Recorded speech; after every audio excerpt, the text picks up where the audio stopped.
Hello friends, welcome back to my channel. तो आज के इस वीडियो में मैं आपको एक्सप्लेन करने वाली हूँ 2023 में आई मूवी चंद्रमुखी 2। तो चलिए विदाउट वेस्टिंग टाइम मूवी का एक्सप्लेनेशन स्टार्ट करते हैं। मूवी स्टार्ट होती है रागिनी की फैमिली से, जो काफी ज्यादा टेंशन में थी। एक्चुअली रागिनी की बेटी है दिव्या, जिसका हाल ही में एक्सीडेंट हुआ था, जिसकी वजह से वो चल नहीं पा रही थी। रागिनी इसलिए एक स्वामी के पास जाती है और वो उन्हें बताती है कि उनकी फैमिली पर काफी मुसीबतें आने लगी है। वो स्वामी जी को ये भी बताती है कि उसकी एक दूसरी बेटी थी, जिसने किसी और कास्ट के लड़के से शादी कर ली थी, जिसके बाद इन लोगों ने उस लड़की से रिश्ता तोड़ दिया था। लेकिन कुछ टाइम बाद उनकी उस बेटी का भी एक्सीडेंट हो गया था, जिसमें उनकी बेटी और दामाद दोनों की मौत हो गई थी। उनके 2 बच्चे हैं जो किसी एडवोकेट के पास रहते हैं। एक्चुअली एडवोकेट का एक अडॉप्टेड बेटा है जो उन बच्चों को संभालता है। तभी हम उन 2 बच्चों को देखते हैं जिनकी स्कूल बस को किसी ने किडनैप कर लिया था। एक्चुअली वो लोग चाहते हैं कि बच्चों की फैमिली से वो काफी पैसे मांग सकें, लेकिन तभी वहां पर पांड्या आता है जो उन बच्चों को संभालता था। वहां आकर वो सभी किडनैपर्स को काफी मारता है, जिसके बाद बच्चों को लेकर घर आता है।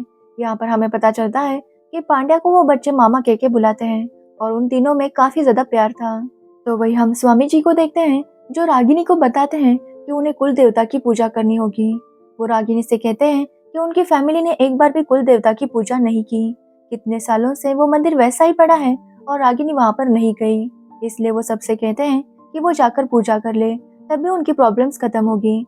लेकिन वो ये भी कहते हैं कि उन बच्चों को भी उनके साथ होना होगा, क्योंकि सभी परिवार को एक साथ ये पूजा करनी होगी।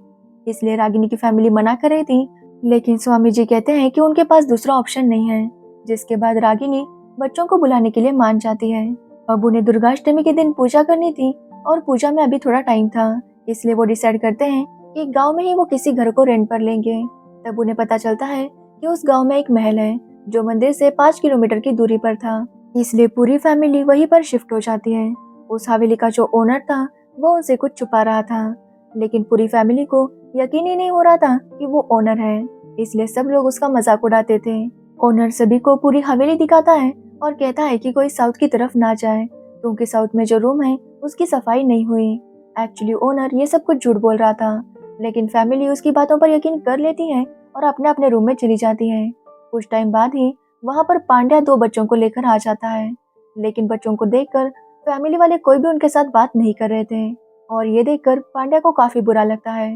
वो चाहता है कि बच्चों को रागिनी की फैमिली एक्सेप्ट कर ले, क्योंकि जो कुछ भी हुआ था उसमें बच्चों की तो कोई गलती नहीं थी। लेकिन इसके लिए रागिनी की फैमिली तैयार नहीं थी। सब लोग जाकर सो जाते हैं और अगले ही दिन उन्हें एक लड़की की आवाज सुनाई देती है। जब वो बाहर आकर देखते हैं तो वहां पर लक्ष्मी थी, जो घर के बाहर रंगोली बना रही थी। सबको उसकी रंगोली बहुत पसंद आती है और बेटा जब लक्ष्मी को देखता है तो उससे पहली नजर में उससे प्यार हो जाता है। लक्ष्मी बताती है कि वो यहाँ पर पड़ोस वाले घर में ही रहती है। लक्ष्मी का एक ही ख्वाब है कि वो हवेली को अंदर से देख सके, लेकिन उसके पापा ने कभी भी उसे हवेली के अंदर जाना अलाउड नहीं किया। लेकिन लक्ष्मी ने भी ठान लिया है कि वो एक ना एक दिन हवेली को अंदर से देख लेगी। तो वही रागिनी की फैमिली कुलदेवी के मंदिर जाने के लिए तैयार हो रही थी, लेकिन जब पांड्या आने लगता है तो रागिनी उसे मना कर देती है और कहती है कि वो उसके परिवार का हिस्सा नहीं है, इसलिए वो लोग सिर्फ बच्चों को लेकर जाने वाले थे। लेकिन जब बच्चों को यह पता चलता है तो वो उनके साथ नहीं जाते, क्योंकि उनके लिए पांड्या सबसे ज्यादा इम्पोर्टेंट था। तो वही रागिनी की फैमिली जब कुलदेवी के मंदिर जाती है तो उस मंदिर के पास काफी सारी झाड़ियाँ थी, इसलिए वो डिसाइड करते हैं कि सबसे पहले वो इस जगह को क्लीन करेंगे, जिसके बाद दुर्गाष्टमी के दिन यहाँ पर पूजा होगी।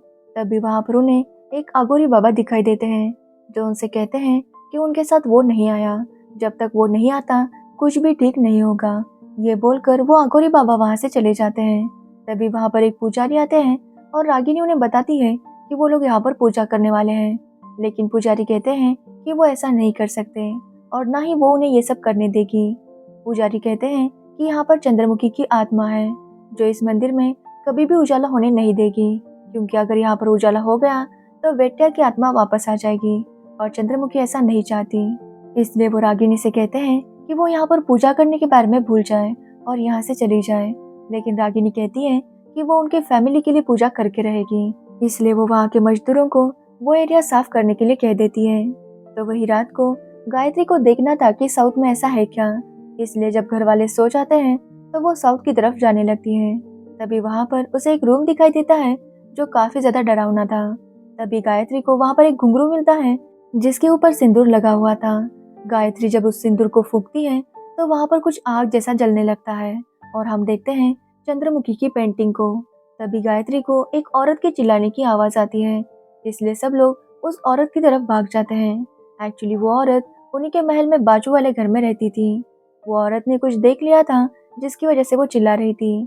उसकी बहू बताती है कि 17 साल पहले भी वो औरत ऐसे ही चिल्लाई थी जब उसे लगा था कि शायद उस हवेली में कुछ हुआ होगा, और आज 17 सालों बाद आज वो औरत फिर से चिल्लाई थी।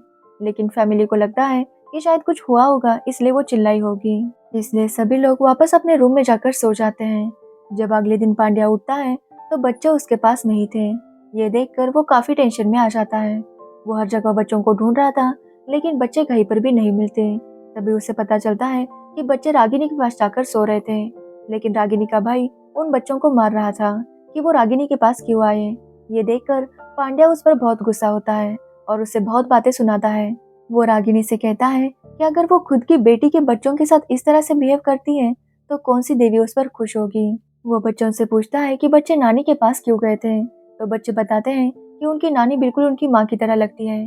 कल रात वो काफी ज्यादा डर गए थे इसलिए उन्हें माँ की याद आ रही थी और इसी की वजह से वो नानी के पास चले गए थे। जब रागिनी ये सब सुनती है तो उसे काफी बुरा लगता है, जिसके बाद रागिनी बच्चों से माफी मांगती है और उन्हें एक्सेप्ट कर लेती है। अब पूरी फैमिली खुश हो गई थी, साथ ही वो लोग पांड्या को भी एक्सेप्ट कर लेते हैं क्योंकि पांड्या ने ही उन्हें बच्चों से मिलवाया था। तभी रागिनी को पता चलता है कि जो मजदूर मंदिर की साफ सफाई कर रहे थे उनमें से 2 की मौत हो गई थी। एक पानी में डूब गया था और दूसरे को बिजली का झटका लगा था। ये बात सुनने के बाद रागिनी फिर से उस मंदिर जाती है। वहाँ पर उसे पुजारी मिलते हैं जो रागिनी को फिर से वार्न करते हैं कि वो पूजा करना बंद कर दे क्योंकि चंद्रमुखी यहाँ पर कोई भी दिया जलने नहीं देगी। जब पांड्या ये सब सुनता है तो वो अकेला ही मंदिर की तरफ जाने लगता है। वो मंदिर के अंदर जाता है और सब कुछ अच्छे से देख लेता है, जिसके बाद पांड्या हवेली वापस आता है और सबको बताता है कि जिन 2 लोगों की मौत हुई थी उन्हें चंद्रमुखी ने नहीं मारा था क्योंकि पहला आदमी जो पानी में गया था उसे वहीं पर हार्ट अटैक आ गया, जिसकी वजह से वो डूब गया और उसकी मौत हो गई। तो वही दूसरे आदमी को पता नहीं था कि उसके हाथ गीले हैं और उसने उसी हाथ से बिजली के खंभे को हाथ लगाया और शॉक लगने की वजह से उसकी मौत हो गई। पांड्या कहता है कि वो खुद उस मंदिर जाएगा और वहाँ की साफ सफाई करेगा और देखेगा कि वहाँ पर क्या होता है। जिसके बाद पांड्या उस मंदिर जाता है और वहाँ पर छोटी सी पूजा करता है। अब पूजा में उसने आग भी जलाई थी, जिसकी वजह से हवेली में काफी अजीब सी चीजें होने लगी थी। कोई औरत जोर जोर से चिल्ला रही थी कि मंदिर से वापस आ जाओ नहीं तो मैं सबको मार दूंगी। साथ ही हवेली में से काफी सारा सामान भी टूट फूट गया था, लेकिन पांड्या सारी झाड़ियों को जला देता है और उस मंदिर में हर तरफ उजाला हो जाता है। तभी वहाँ पर वही अघोरी बाबा आते हैं और पांड्या से कहते हैं कि एक वही है जो ये सब कुछ कर सकता था। अगर किसी और ने ये करने की कोशिश की होती तो अब तक वो मर चुका होता। जिसके बाद पांड्या घर आता है तो रागिनी उसे हवेली में जो कुछ भी हुआ वो बताने लगती है। रागिनी बहुत परेशान हो गई थी, इसलिए वो डिसाइड करती है कि सभी लोग यहाँ से चले जाएंगे, लेकिन पांड्या उन्हें बताता है कि उसे अघोरी बाबा ने बताया कि उनके घर में से कोई एक है जिसके अंदर चंद्रमुखी की आत्मा थी, इसलिए अगर वो यहाँ से चले भी गए तो चंद्रमुखी की आत्मा उनके साथ आएगी। जिसके बाद रागिनी स्वामी जी को हवेली बुला लेती है।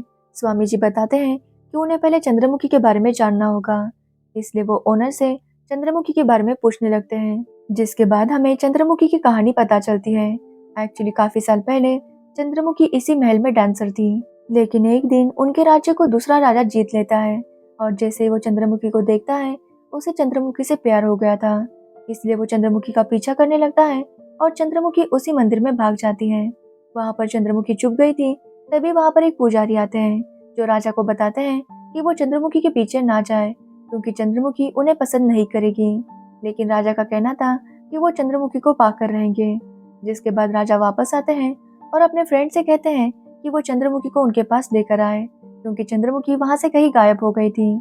जिसके बाद उनका फ्रेंड चंद्रमुखी को ढूंढने के लिए निकल पड़ता है, लेकिन जैसे वो चंद्रमुखी को देखता है वो भी उसे पसंद करने लगता है। लेकिन वो चंद्रमुखी को लेकर राजा के पास आता है और राजा से कहता है कि वो चंद्रमुखी को लेकर आया। ये देखकर राजा काफी खुश होता है और वो उसे कहता है कि वो उसे कुछ भी दे सकते हैं, जिसके ऊपर वो कहता है कि उसे चंद्रमुखी चाहिए। ये सुनने के बाद राजा और उसके बीच में लड़ाई होती है और वो राजा को मार देता है। जिसके बाद वो अनाउंस करता है कि वही यहाँ का राजा वेट्टया होगा और चंद्रमुखी उसकी रानी होगी। लेकिन चंद्रमुखी कहती है कि वो गुडशेखर से प्यार करती है। वो कब से ये बात बताना चाहती थी, लेकिन किसी ने उसे बोलने का मौका ही नहीं दिया था। लेकिन ये बात सुनकर वेट्टया उसकी बातों को इग्नोर कर देता है और चंद्रमुखी को दुल्हन की तरह सजाकर कुल देवी के मंदिर लेकर जाता है। वहाँ पर वो कुल देवी की पूजा करता है ताकि चंद्रमुखी उस पर खुश हो और उसके साथ शादी करने के लिए मान जाए। लेकिन चंद्रमुखी गुडशेखर से ही प्यार करती थी, इसलिए वो डिसाइड करती है कि वो गुडशेखर के साथ भाग जाएगी। और इस सब में उसकी एक दासी उसकी मदद कर रही थी। लेकिन जब चंद्रमुखी भागने वाली थी तभी वहाँ पर वेट्टया आता है और वो समझ जाता है कि चंद्रमुखी यहाँ से भागने वाली थी। जिसके बाद वो चंद्रमुखी की दासी को मार देता है और फिर गुडशेखर को भी मार देता है। ये देखकर चंद्रमुखी काफी ज्यादा शॉक थी। वेट्टया कहता है कि चंद्रमुखी ने उसे धोखा दिया था, इसलिए वो उसे भी जिंदा नहीं छोड़ेगा और वो चंद्रमुखी को जला देता है। चंद्रमुखी की मौत के बाद वेट्टया पागल सा हो गया था। एक दिन उसे सांप ने काट दिया और वेट्टया की भी मौत हो गई। अब कहानी प्रेजेंट में आती है, जहाँ पर स्वामी जी कहते हैं कि उन्हें सबसे पहले पता करना होगा कि चंद्रमुखी की आत्मा किसमें है।